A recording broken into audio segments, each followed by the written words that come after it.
Hello, everybody. Welcome back. We are now going to start the lecture for section 2. We're going to be talking about foreign policy a little bit further and specifically kind of looking at bureaucracy related to foreign policy. This quiz section will have 4 questions. So we're going to have numbers 5 through 8. And these quiz questions are fill in the blank, so listen up as we move through our lecture.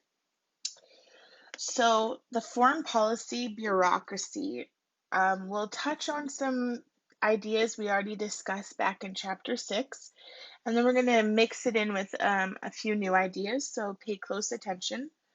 If you remember, bureaucracy is a highly organized administrative structure that carries out policy on a day-to-day basis, regardless of change in leadership, okay? So one of the very first departments we're going to discuss is the Department of State. This is the leading U.S. foreign policy agency, and it's the chief diplomatic institution of the nation, okay? So the job of the Department of State is to maintain embassies, okay, and the Secretary of State is the highest ranking member of the President's cabinet and is head of this agency. So more than 33,000 people work for the Department of State, or the State Department as we also call it, and about 20,000 work overseas. Now, those who work overseas are known as the Foreign Service, okay? Moving on, we're going to discuss the Department of Defense. So the largest of the executive departments is the Department of Defense, and its job is to supervise military activities of the nation. It also advises the president on military issues. There's about 675,000 civilian personnel that work for the Defense Department, and about 1.4 million military personnel are on active duty. So the Secretary of Defense heads the Department of Defense. Let's see. One key element of the Defense Department is actually the Joint Chiefs of Staff.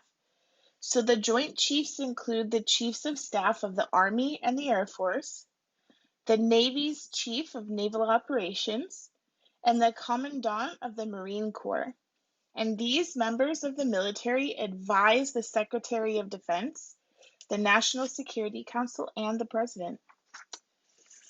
If you look on page 452, you'll see some of these foreign policy bureaucracies.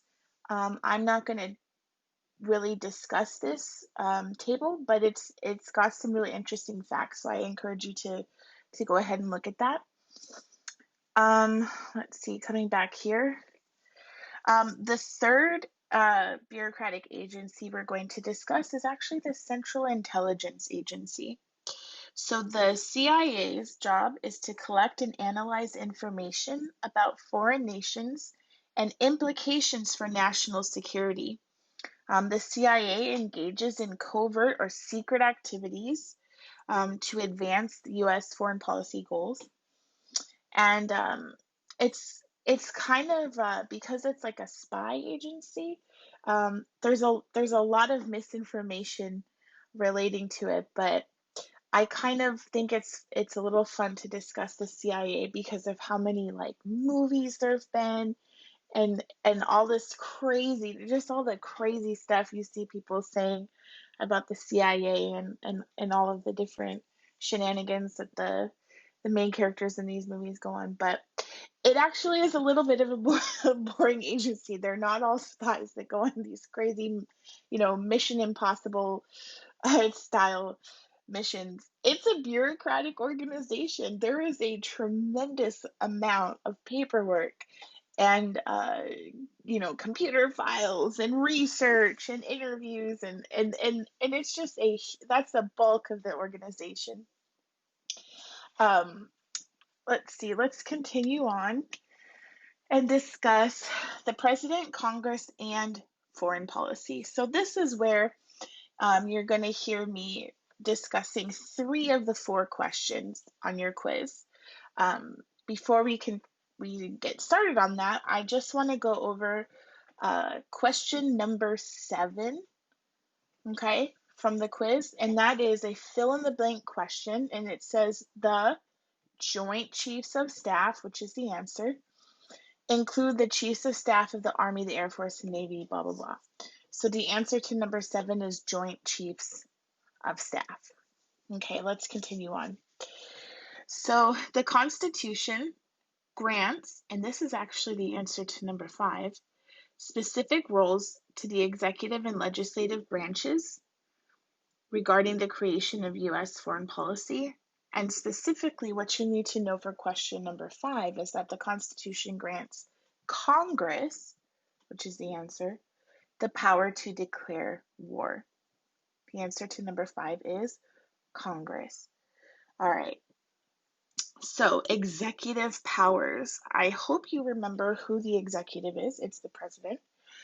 Traditionally, presidents have exercised greater power than Congress, but Congress does have the power to declare war. So there was obvious intention by the framers for a lot of these powers to be shared.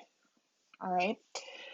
So, as head of state, the president is not just the public face of foreign policy, but is also the chief architect. The president can make decisions faster than a large legislative body. So he is the principal, or she is the principal architect of foreign policy. The president is also our country's ambassador to the world.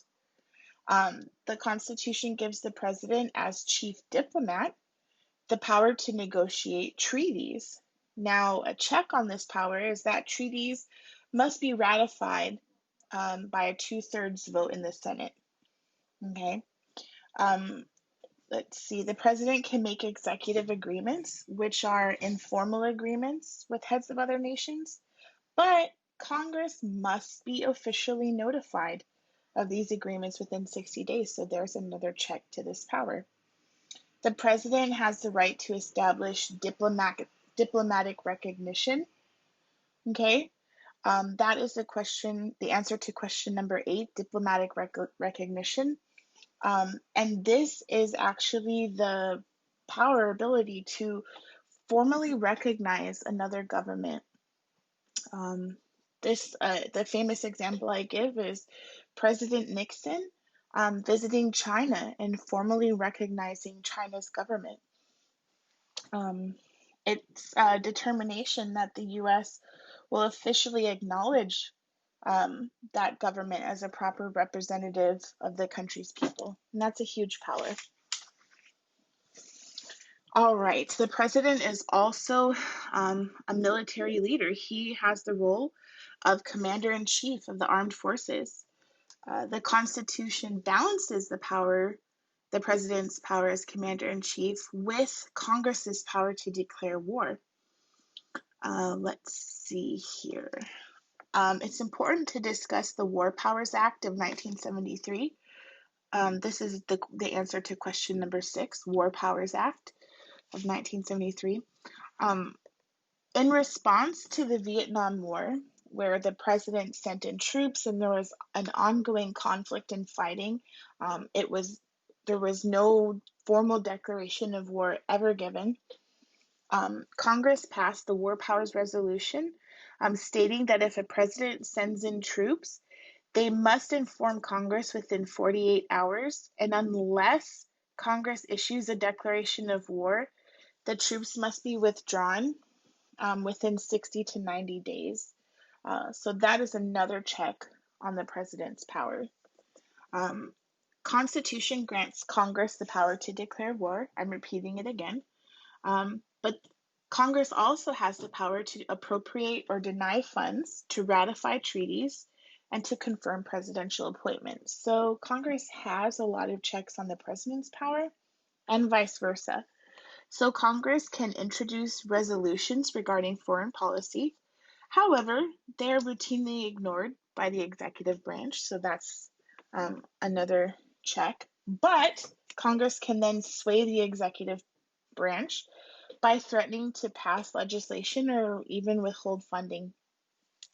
Um, Congress's greatest influence on foreign policy is actually the power of the purse. We've talked about this before. The Constitution gives Congress the authority to appropriate funds, so that is a major check on anything that the executive branch might um, choose to push past Congress. Congress also has advice and oversight. So remember that they can advise the executive branch and that they confirm the president's appointees.